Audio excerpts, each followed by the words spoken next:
مولانا رسوله النبي الأمين المتين الحنين الكريم الرؤوف الرحيم سبحان اللہ سبحان اللہ أما بعد فأعوذ بالله من الشيطان الرجيم بسم الله الرحمن الرحيم قال الله تبارك وتعالى في كلامه المجيد قاف والقرآن المجيد کیا بات ہے ماشاءاللہ صدق الله مولانا العظيم إن الله وملائكته يصلون على النبي يا أيها الذين آمنوا صلوا عليه وسلموا تسليما محبت کے ساتھ درود و سلام اللہم صلی علی سیدنا و مولانا محمد وعلی آل سیدنا و مولانا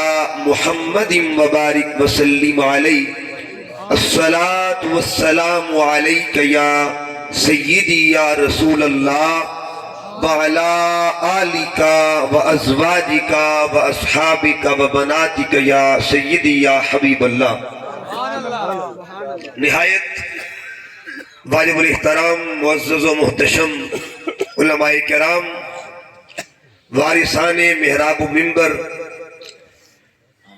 اور بالخصوص محترم قاری محمد منور صاحب، قاری محبوب جلانی صاحب، جملہ سٹیج پر تشریف فرما علماء نعت خوانان حضرات، عشاقان مصطفیٰ، غلامان مصطفیٰ، اللہ رب العزت کا کروڑہا مرتبہ احسان عظیم ہے جس کی توفیق خاص کے ساتھ آج کی اس پاکیزہ محفل میں ہم سب کو حاضری نصیب ہو رہی ہے۔ دعا کیجئے رب کائنات ہم سب کا حاضر ہونا اپنی بارگاہ میں قبول فرمائے۔ جناب احباب نے آج کی اس محفل کا انتظام کیا، اللہ پاک ان مہربانوں کی خیر فرمائے، ان کو اللہ تعالیٰ اپنی بارگاہ سے برکات عطا فرمائے۔ آمین۔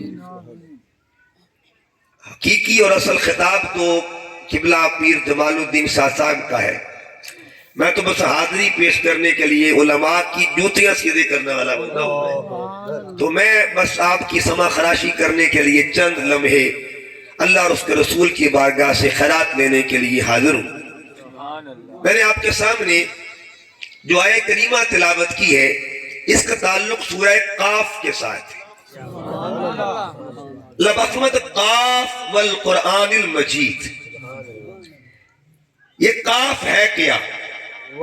یہاں جو قابل ایک اور بات یہ ہے کہ قرآن بھی قاف سے شروع ہوتا ہے اور قرآن سے پہلے بھی قاف کا ذکر ہے۔ سوال یہ ہے قرآن کے قاف سے کیا مراد ہے اور اس قاف سے کیا مراد ہے؟ ایک ایک قرآن والا قاف وہ مجموعہ ہوتا ہے حروف کا، مگر چونکہ لفظ بولا جاتا ہے قرآن ہم پڑھتے ہیں پہلا حرف کیا ہے جی؟ قاف۔ اس قاف سے پہلے بھی ایک قاف ہے۔ اللہ تعالیٰ فرماتے قاف، مجھے قسم ہے قاف کی، والقرآن، اور مجھے قسم ہے قرآن کی۔ اس کا مطلب یہ جو واو درمیان میں ہے نا، یہ واو بتا رہا ہے کہ پہلا والا قاف اور ہے، اگلے والا قاف اور ہے۔ اکثر قرآن پاک کی صورتیں اسی طرح کہ پہلے آپ کو حرف ملیں گے، بعد میں آپ کو قرآن کا لفظ ملے گا۔ مثلا دیکھیے یاسین، یہ دو حرف ہیں، ہم ان کو یاس نہیں پڑھ سکتے، ملا کے یا کو الگ پڑھیں گے، سین کو الگ پڑھیں گے۔ آگے اللہ فرماتا والقرآن الحکیم، یعنی حروف کے بعد قرآن کا ذکر۔ ایک مقام پہ اللہ فرماتا سواد والقرآن الذکر، پہلے سواد پھر قرآن کا ذکر۔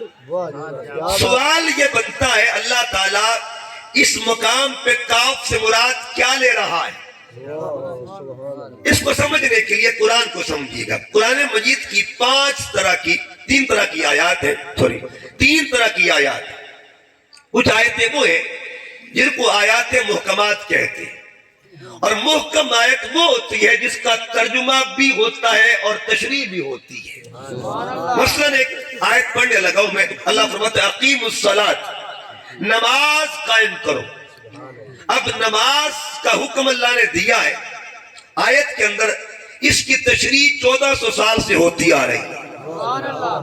اس دور میں بھی آپ کو نماز پہ کتابیں مل جائیں گی، خطابات مل جائیں گے، روز نیا موضوع ہوتا ہے، نیا رنگ ہوتا ہے، یعنی اتنا وسیع موضوع ہے نماز کا، قیامت تک کے لیے علماء بولتے رہیں گے، خطاب کرتے رہیں گے، لیکن اس کا کنارہ ملتا ہی نہیں ہے۔ واہ واہ سبحان اللہ۔ تو کچھ آیتیں وہ ہیں جن کا ترجمہ بھی ہوتا ہے اور تشریح بھی ہوتی ہے۔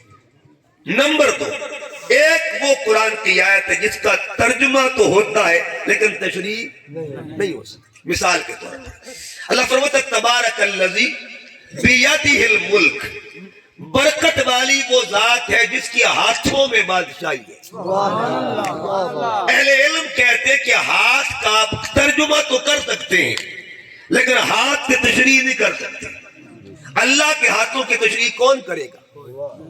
اگر کرے گا تو مارا جائے گا، اگر ہاتھ کی تشریح کرنے بیٹھ گیا تو پھر وجود کی اس بات ہو جائے گا، انگلیاں کیسی ہے، چہرہ کیسا ہے۔ تو اس کا مطلب یہ ہوا کہ خبردار بس ترجمہ کر کے گزر جاؤ، نیچے نہیں دیکھنا۔ نمبر 3، کچھ آیتیں وہ ہوتی ہیں کہ جو ہوتی ہیں ملی ہوئی لیکن پڑھا ان کو جدا جدا کر کے جاتا ہے۔ مثلا دیکھیے قاف ہا یا عین صاد آیت ہے مگر اس کو پڑھا الگ الگ جائے گا۔ آپ سورہ بقرہ کو پڑھیے، شکل ایک ہی ملے گی شروع میں، الف لام اور میم۔ آپ سورہ فیل کو پڑھ کے دیکھ لیں، شکل ایک ہی ملے گی، الف لام اور میم۔ ادھر علم پڑھیں گے، ادھر الف لام میم پڑھیں گے، یعنی ادھر آپ لفظ کی شکل میں پڑھیں گے، ادھر لفظ کی شکل میں آپ نہیں پڑھ سکتے۔ الف کو الگ پڑھیں گے، لام کو الگ پڑھیں گے اور میم کو الگ پڑھیں گے۔ ہے کیا؟ یہ کوڈ ورڈ ہے اللہ اور محبوب کے درمیان۔ اس نے الف کہا، ادھر سے آوازیں مجھے پتا ہے، اس نے لام فرمایا آوازیں میں جانتا ہوں، ادھر سے آوازیں میم، ادھر سے آوازیں میں جانتا ہوں، ادھر کاف کا ادھر میں جانتا ہوں، ادھر ہا کہا ادھر میں جانتا ہوں، ادھر عین کہا ادھر میں جانتا ہوں، ادھر یا کا ادھر میں جانتا ہوں، ادھر سواد کا ادھر میں جانتا ہوں۔ وہ بتاتا گیا، یہ جانتا گیا۔ نعرہ تکبیر، نعرہ رسالت، نعرہ حیدری، جشن عید میلاد النبی، امام قبلہ پیر صاحب، تاجدار ختم نبوت زندہ باد، تاجدار ختم نبوت زندہ باد، تاجدار ختم نبوت زندہ باد۔ مطلب کیا ہوا؟ اب یہ 5 طرح کے مقطعات ہیں۔ کتنی طرح کے؟ ایک یک حرفی، ایک 2 حرفی، ایک 6 حرفی، ایک 4 حرفی، ایک 5 حرفی۔ مثلا پڑھیے کہ 5 حرفی کون کون سے؟ کاف، ہا، یا، عین اور صاد، 5 حرفی ہے۔ 4 حرفی کون سے؟ الف، لام، میم اور را۔ 3 حرفی کون سے؟ الف، لام، میم۔ اسی طرح اور جگہ پہ تا، سین اور میم، یہ 3 حرفی ہے۔ 2 حرفی کون سے؟ یاسین، طٰہٰ، تاسین۔ اچھا یہ تو 5 تھا، 4 تھا، 3 تھا، 2 تھا، اب معاملہ 1 کا کرتے ہیں۔ اوپر لکھا کاف، نیچے لکھا یا خدا جانتا یا مصطفیٰ جانتا۔ اب حضور کے کل علم، الرحمن علم القرآن، رحمان نے محبوب کو خود قرآن سکھایا ہے۔ رحمان نے خود سکھایا، اس نے کاف تو سکھایا ہوگا نا۔ ایک ہے پڑھانا، ایک ہے سکھانا۔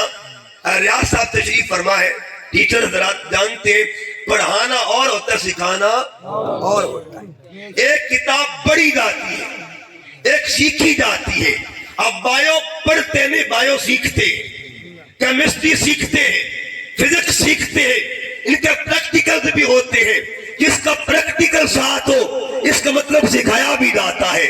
اللہ نے یہ نہیں فرمایا الرحمن قرأ القرآن، بلکہ یہ فرمایا الرحمن علم القرآن، وہ سکھا رہا تھا یا سیکھ رہا تھا؟ اس نے کاف سکھایا ہوگا، نون بھی سکھایا ہوگا، اچھا ایک حرف سکھایا، کل دنیا اس ایک حرف کو نہیں جان سکتی۔ میں نے حضور کے کل علم کی بات کی نہیں کی، علم مصطفیٰ کے سمندر سے ایک حرف کی بات کی ہے، بحر علم محمدی میں سے ایک حرف کی بات کی ہے۔ اب ذرا آئیے نا، علم مصطفیٰ کا مقام کیا ہے؟ تو کہہ دینا جس کی ایک حرف کی معرفت دنیا نہ کر سکے اس صاحب علم کو ذات محمد مصطفیٰ کہا جاتا ہے۔ جس کی حرف کا یہ مقام ہے اس کے لفظوں کی شان کا عالم کیا ہوگا، اور پھر لفظوں سے آگے آیتوں کی شان کا عالم کیا ہوگا، آیتوں سے آگے سورتوں کی شان کا عالم کیا ہوگا، سورتوں سے آگے پورے قرآن کا شان کا عالم کیا ہوگا۔ اللہ پڑھاتا گیا اور حضور پڑھتے گئے۔ تو یہ جو کاف ہے نا، اس کا معنی کیا ہے؟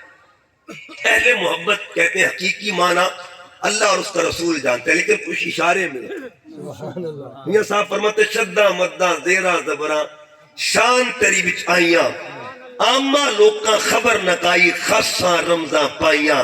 لیکن ہم دیکھتے ہیں کاف کا کوئی اشارہ تو ہوگا نا، کوئی اشارہ تو ہوگا نا۔ کاف کا تو اہل محبت نے امام ابن عطا بہت بڑے مفسر قرآن اور تابعی، آپ فرماتے کاف کا معنی کیا ہے؟ ای قلب محمد صلی اللہ علیہ وسلم۔ کاف سے مراد مصطفیٰ کا دل ہے۔ اب ترتیبی آیت دیکھیے گا، پہلے ذکر کیا کاف کا، پھر ذکر کیا قرآن کا۔ جس پر نازل ہوا اس قلب کو کاف کہتے ہیں، اور جو نازل ہوا اسے قرآن کہا جاتا ہے۔ یہ ترتیب ہے قرآن، یہ ترتیب ہے۔ اچھا پھر دیکھیے گا کبھی کبھی ایسا بھی ہوتا ہے، یاسین آپ پڑھتے ہیں، یاسین یاسین جو سورت ہے نا، اس کی جو آیتیں ہیں وہ 83 آیتیں 83 آیتیں ہیں۔ یاسین پہ دو طرح کی ہے، ایک یاسین 83 آیتوں والی ہے، ایک یاسین 2 حرفوں والی۔ کا یاسین سوڑیا قسم ہے تیری ذات کی۔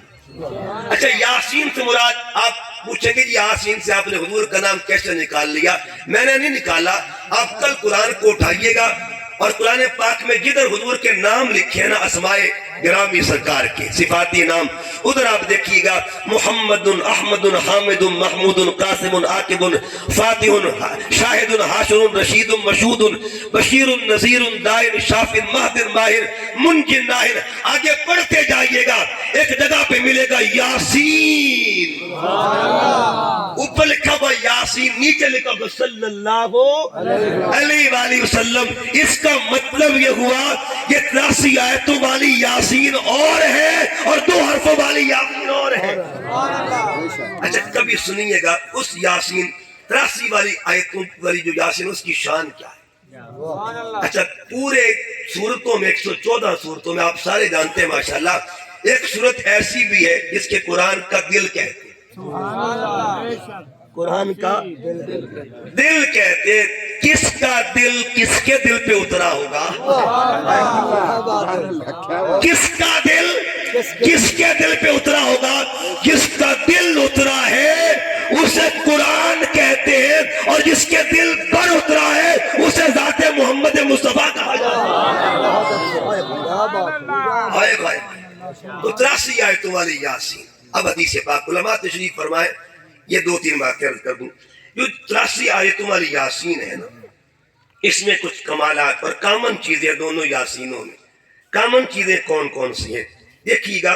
یہ جو 83 آیتوں والی یاسین ہے، اس کا مقام یہ ہے، حدیث پاک میں آتا ہے کہ جب کوئی بندہ اس کو نزع کا وقت ہو، کیفیت نزع ہو اور روح نکل نہ رہی ہو، تو اس کے قریب یاسین پڑھی جائے، 83 آیتوں والی یاسین پڑھی جائے تو روح جلدی نکلتی ہے، آسانیاں پیدا ہو جاتی ہیں۔ اس کا مطلب یہ وہ یاسین ہے جو اس وقت کام آتی ہے جب بندے کی روح پرواز کر رہی ہو۔ ایک یاسین تب کام آتی ہے جب روح نکل رہی ہو۔ اب روح نکلی، بندہ کیا قبر کے اندر، وہاں بھی ایک یاسین آتی ہے۔ ایک یاسین تب کام آتی ہے جب روح نکلتی ہے، ایک یاسین تب کام آتی ہے جب سوال و جواب ہوتے ہیں۔ پہلا سوال مر ربو کا، دوسرا ما دینوں کا، تیسرے سوال پہ یاسین خود آ جاتا ہے۔ اس کا مطلب یہ ہوا جو روح نکلتے وقت کام آئے، اس یاسین کو سورت قرآن کہتے ہیں، اور جو قبر میں کام آئے اس یاسین کو سورت محمد مصطفیٰ کہا جاتا ہے۔ نعرہ تکبیر، نعرہ رسالت، نعرہ حیدری، جشن عید میلاد النبی، سرکار کی آمد، من ٹھار کی آمد، نعرہ رسالت۔ تھوڑا تھوڑا آگے بھی ہو جاؤ مہربانی تھوڑی۔ اب ذرا آئیے، دو طرح کی یاسین۔ اچھا، آپ علماء سے یہ سنتے رہتے ہیں جو ایک مرتبہ یاسین پڑھتا ہے اسے 10 قرآن کا ثواب ملتا ہے۔ فضائل قرآن میں جو ایک مرتبہ یاسین پڑھے اسے 10 بار قرآن پڑھنے کا ثواب ملتا ہے۔ یہ اس یاسین کا اجر ہے جس کی 83 آیتیں ہیں۔ 2 حرفوں والی یاسین کا اجر کیا ہے؟ آپ نے 1 اور 10 کو یاد رکھنا ہے۔ ایک بار یاسین پڑھو گے تو 10 بار قرآن کا ثواب ملے گا۔ یہ تو اس یاسین کا ذکر ہے نا جو 83 آیتوں والی ہے۔ میرے مالک بتا اس یاسین کا مقام کیا ہے جو 2 حرفوں والی ہے؟ اب میرے آقا فرماتے من صلی علیہ واحدتن صلی اللہ علیہ عشرن فرمایا جو میری ذات پہ ایک بار درود پڑھتا ہے اللہ اس پہ 10 بار درود پڑھتا ہے۔ ادھر بھی 10 کا معاملہ، ادھر بھی 10 کا معاملہ۔ تو جس کو پڑھنے سے 10 قرآن کا ثواب ملے اسے سورت قرآن کہتے ہیں، اور جس پر ایک بار درود پڑھنے سے اللہ 10 مرتبہ درود عطا کرے اسے سورت محمد مصطفیٰ کہا جاتا ہے۔ یاسین۔ اچھا، یاسین کا اب معنی بھی بتا دوں۔ امام جعفر صادق نے اس کا معنی کیا ہے۔ آپ سے کسی نے پوچھا حضور یاسین کا معنی کیا ہے؟ فرماتے یا کا معنی الگ ہے، سین کا معنی الگ۔ حضور یا کا معنی کیا؟ فرمایا یا سید، اے سردار۔ جس کو اللہ خود سرداریاں عطا فرمائے اس ذات کو ذات مصطفیٰ کہا جاتا ہے۔ یاسین سے مراد یا سید ہے، لیکن ترتیب وہی ہے، پہلے حرف پھر قرآن کا ذکر۔ فرمایا قاف بالقرآن، پہلے قاف کا ذکر کیا۔ اچھا یہ دیکھیے قرآن میں بھی 3 نقطے ہیں، ٹھیک ہے جی، اور قلب میں بھی 3 نقطے۔ ایسے ہی ہے نا، قرآن لکھیں تو کتنے نقطے ملیں گے جی؟ قلب لکھیں گے تو کتنے نقطے ملیں گے؟ 2 نقطے کاف کے، 1 نقطہ با کا۔ اس کوئی تو خاص راز ہوگا، کوئی تو خاص راز ہوگا۔ ادھر بھی، ادھر قلب، ادھر کیا ہوا؟ اب رب کائنات نے قرآن مجید میں دلوں کا ذکر بھی کیا، دلوں کا ذکر کیا۔ آپ سورہ پہلا پارہ پڑھیے، 5 مرتبہ دل کا ذکر ہوتا ہے۔ کتنی مرتبہ؟ پہلی بار۔ اور یہ قرآن کہتا ہے دل برابر نہیں ہوتے۔ پہلا ذکر کب کیا؟ ختم اللہ علی قلوبہم۔ اللہ فرماتا ہے کچھ قلب مخدوم بھی ہوتے ہیں، مختوم جن پہ مہر لگتی ہے، کچھ قلب وہ بھی ہوتے ہیں۔ اگلے رکوع میں پڑھیے فی قلوبہم مرض، فرمایا ان کے دلوں میں مرض بھی ہوتا ہے۔ اور آگے فرمایا ثم قست قلوب، یعنی دلوں میں سختی بھی ہوتی ہے۔ قلوبنا غلف، دلوں پہ پردہ بھی ہوا کرتا ہے۔ یہ 4 دلوں کا ذکر کر کے اللہ 5ویں دل کا ذکر کرتا ہے۔ اور وہ دل کس کا ہے؟ یہ پہلا پارہ اعلان کر رہا ہے لوگوں، دل برابر نہیں ہوتا، دل برابر نہیں ہوتا۔ اچھا مولا 5واں دل کس کا ہے؟ فرمایا پڑھیے پہلا پارہ قل من کان عدوا لجبریل فإنہ نزلہ علی قلبک۔ 5واں دل جس ہستی کا ذکر ہو رہا ہے اسے قلب محمد مصطفیٰ کہا جاتا ہے۔ دل برابر۔ اچھا انسان کا ایک جز یہ وجود ہے نا، یہ کل ہے، اور دل اس کا جز ہے۔ کل کی تو بہت اونچی شان ہے نا، جز برابر جز برابر.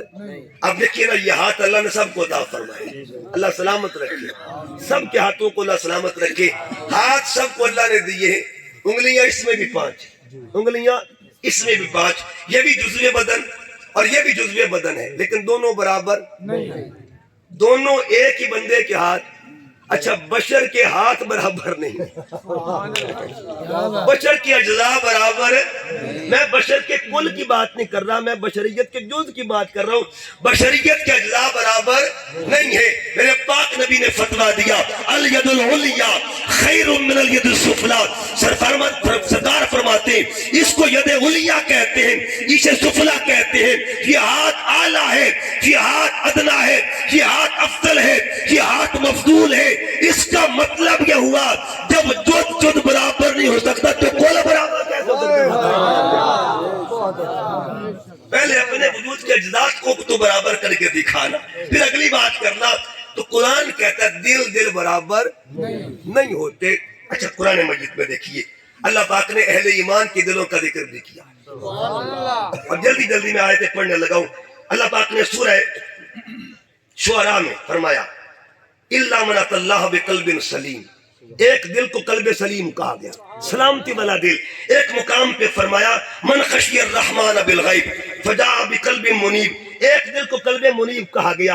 ایک مقام پہ فرمایا ذالک ومن یعظم شعائر اللہ فإنها من تقوی القلوب. ایک دل کو متقی کہا گیا ہے. دل برابر نہیں ہوتا. آگے چلیے, ایک دل کو کہا الا بذکر اللہ تطمئن القلوب. ایک دل کو قلب مطمئن کہا گیا. ایک مقام پہ فرمائے انما المؤمنون الذین اذا ذکر اللہ وجلت قلوبهم. اہل عرب نے وجلت کا ترجمہ کیا ہے جب قرآن پڑھا جائے نا ایمان والوں کا دل وجد کرنے لگ جاتا ہے, دل وجد میں آتا ہے. آگے فرمایا ایک مقام پہ هو الذی انزل السکینۃ فی قلوب المؤمنین. ایک قلب تسکین کہا گیا, ایک قلب کو قلب بیدار کہا گیا. اللہ فرماتا ہے ان فی ذالک لذکری لمن کان لہ. ایک مقام پہ اور فرمایا قلب لین کہا گیا ثم تلین جلودہم وقلوبہم الی ذکر اللہ. اس کا مطلب یہ ہوا اللہ ایک مومن کے دلوں کی تعریف کر رہا ہے, اللہ مومن کے دلوں کی تعریف کر رہا ہے. اور بتا دیا جب کافر اور مومن کا دل برابر نہیں ہو سکتا تو بتا مومن کے کل کی شان کا عالم کیا ہوگا, مومن کے کل کے مقام کا عالم. آج حجتن غلامہ دی گل ہوندی پہ, ابھی تو بات غلاموں کی ہو رہی ہے. یہ شان ہے خدمت گاروں کی, سردار کا عالم کیا ہوگا. ہم نے پوچھا قرآن بتا, حضور کے غلاموں کے دلوں کی بات تو کر دی ہے, حضور کا دل کیسا ہے. اللہ نے اس دل کو تیار کیا. دیکھیے نا دنیا کا اصول ہوتا ہے نا, دنیا کا عام اصول, صرف مثال سمجھانے کے لیے, اگر برتن میں کچھ ڈالنا ہو نا تو پہلے برتن کو تیار کرتے ہیں, ٹھیک ہے نا, برتن کو تیار کرتے ہیں. ڈالنے کے لیے برتن لایا جاتا ہے.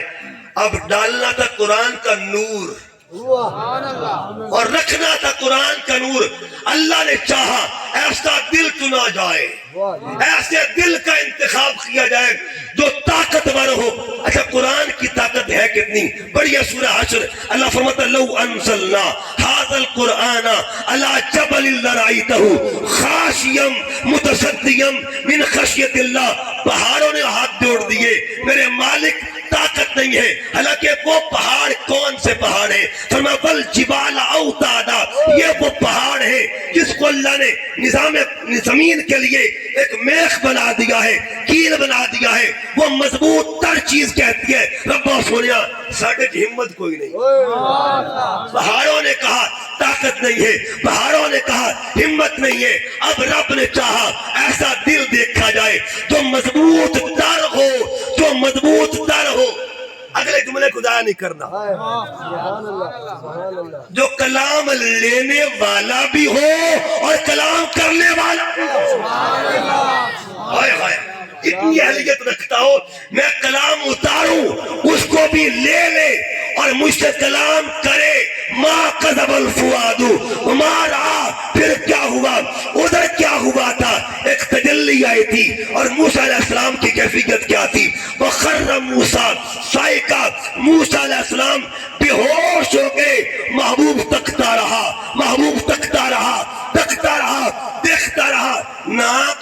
بنتی تھی نہ دل کو کچھ ہوا تھا.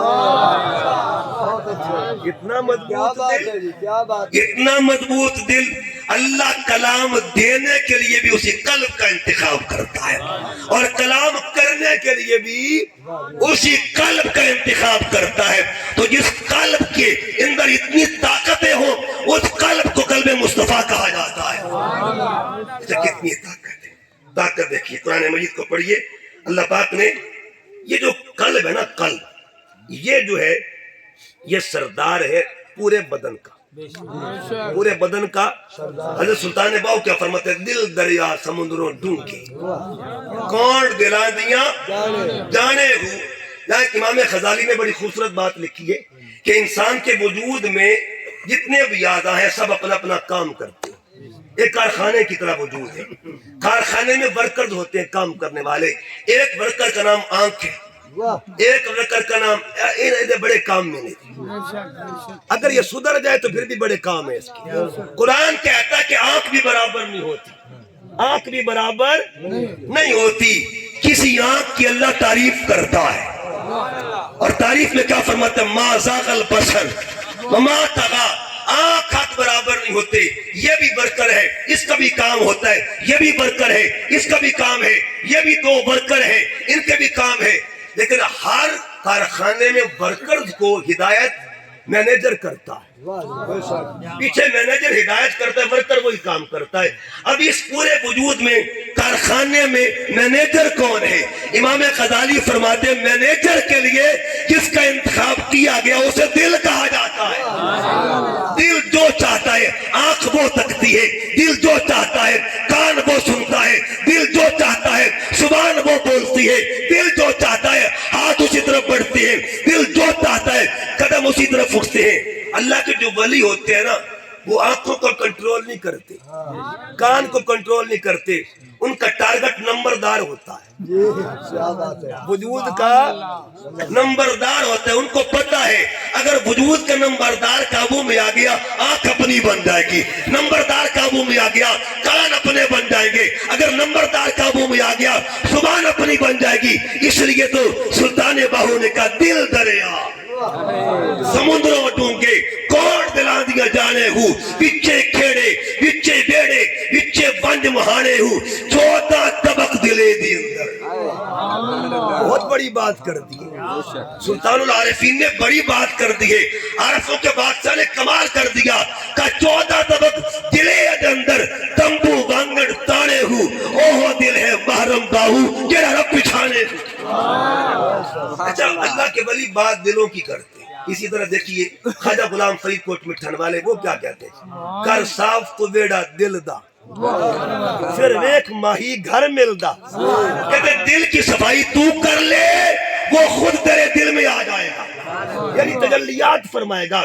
اس کا مطلب یہ ہوا اللہ اہل ایمان کے دلوں پہ تجلیات فرماتا ہے. لیکن یاد رکھیے کچھ ایسے دل ہوتے ہیں جن پر تجلیات ہوتی ہیں, اور کچھ ایسے دل بھی ہیں, ایسا دل بھی ہے جو تجلی دیکھ رہا ہے, تجلی والے کو دیکھ رہا ہے.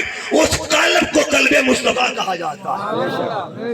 دل دل برابر. علامہ اقبال نے بھی 2 طرح کے دلوں کا ذکر کیا, کا دل مردہ, دل مردہ, دل مردہ دل نہیں, دل مردہ دل نہیں, اسے زندہ کر دوبارہ. اچھا اقبال نے ایک طرف یہ کہہ دیا اور دوسری طرف اقبال نے ایک اور گال کر دی. اقبال کہتا ہے درد دل مسلم مقام مصطفیٰ. اقبال کہتے ہیں مسلمان کا دل عام دل نہ سمجھنا, یہ دل محمد کا بیڑا ہے, یہ مصطفیٰ کریم کا بیڑا ہے, یہ مصطفیٰ کریم کی جلوہ گاہ ہے. ایسے ایسے لوگ دیکھے ہیں آنکھ جھکاتے ہیں پردے اٹھا دیے جاتے ہیں, آنکھ جھکتی ہے پردے اٹھا دیے جاتے ہیں, تو دل برابر نہیں ہوتا. اچھا آپ دل کی بات کرتے ہیں. دیکھیے حدیث پاک ہے اور اس کو امام ہیثمی نے اور صاحب کنز العمال نے بھی نقل کیا. سرکار ایک دن آرام یعنی حضور علیہ السلام تہجد کی نماز ادا کر رہے. حضرت بلال حبشی فرماتے میں نے دیکھا کہ سرکار کو اونگ سی آتی ہے, اونگ سی آتی ہے, اور اللہ پاک نے حضور علیہ السلام کو کچھ شان عطا فرمائی. اللہ تعالیٰ کی شان تو یہ اللہ اونگ سے بھی پاک ہے. لا تاخذہ سنۃ. اچھا قرآن بھی چس والی کتاب ہے کہ نہیں؟ مزے والی کتاب. یہ دیکھیے ایک ایک لفظ کی ترتیب میں کمال ہے. اب اس ترتیب کو دیکھیں بلاغت کی روح میں. لا تاخذہ سنۃ ولا. اچھا آپ بتائیں اونگ پہلے آتی ہے یا نیند پہلے آتی ہے؟ آج چونکہ بات انسان کو سمجھائی جا رہی تھی نا، انسان کو سمجھانے کا یہ ترتیب کتنی کمال کے رکھی ہے. لا تاخذہ سیرت کہتے ہیں اونگ کو اور نوم کہتے ہیں نیند کو. یہ ترتیب کیوں دی جا رہی ہے؟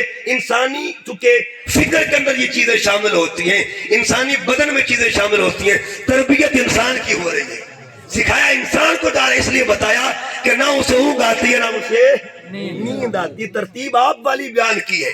اللہ اس ترتیب سے پاک ہے، اونگ سے پاک ہے، نیند سے پاک ہے. میرے سرکار اونگ فرماتے ہیں اور اچانک فجر کی نماز کا وقت ہوا، حضور سیدھا مصلی پہ آئے. سیدھا مصلی پہ آئے.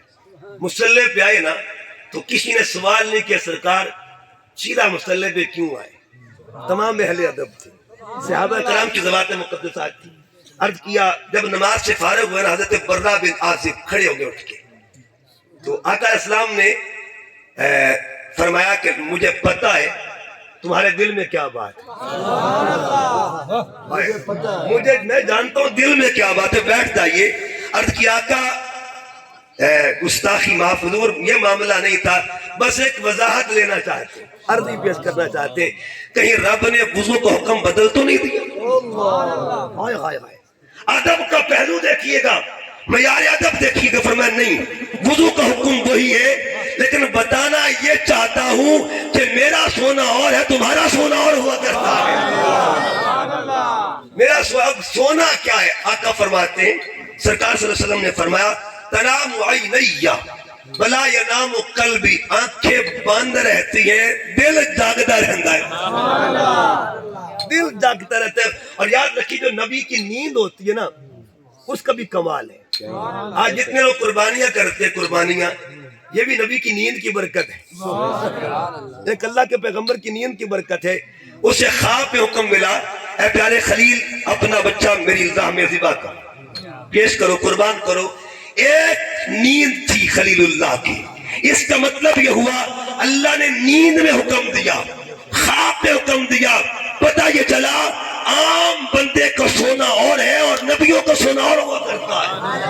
جب خلیل اللہ کی نیند کا یہ مقام ہے تو حبیب اللہ کی نیند کا مقام کا عالم ہے.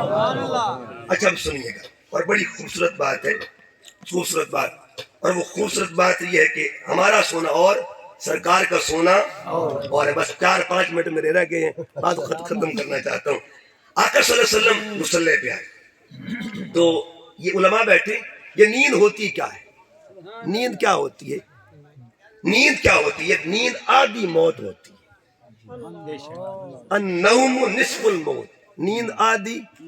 ہائے ہائے جس کو آدھی نہیں آ سکتی اسے ساری کیسے آ سکتی ہے؟ ہائے ہائے ہائے جس پیغمبر کو آدھی موت نہیں ہے اس کو ساری کیسے آ سکتی ہے؟ نیند آدھی موت ہے. اللہ پاک نے اپنے محبوب کو اس حال میں بھی بیداری عطا فرمائی ہوئی ہے. حضور نیند میں بیدار رہتے ہیں، نیند میں. اور یہ علماء کا متفق کا فیصلہ، چاہے کوئی دیابنا میں سے ہو چاہے کوئی خیر مقلدین میں سے، سب کہتے ہیں کہ نبی کی جو نیند ہوتی ہے وہ ناقض وضو نہیں ہوا کرتی، وضو توڑتی نہیں ہے، وضو توڑتی نہیں ہے. اس کا مطلب یہ ہوا جو نیند جو ہے وضو کے درمیان حائل نہیں ہو سکتی وہ زندگی کے درمیان آقا صلی اللہ علیہ وسلم کی زندگی کے درمیان حائل کیسے ہو سکتی؟ قاف والقرآن المجید قسم ہے دل مصطفیٰ کی، قلب مصطفیٰ کی. اور قلب کیا ہے؟ میں 2 باتیں آخری پہ عرض کر کے اور پیغام محبت دینے لگا ہوں. پیغام محبت یہ دے رہا ہوں کہ سرکار نے ہجرت کے رات اچھا سیرت جو ہوتی ہے نا، سیرت اس کے 2 پہلو ہوتے ہیں. کسی بھی شخصیت کے بارے میں آپ نے جاننا ہو اس کے 2 پہلو ہیں، وہ گھر میں کیسا ہے اور وہ باہر کیسا ہے.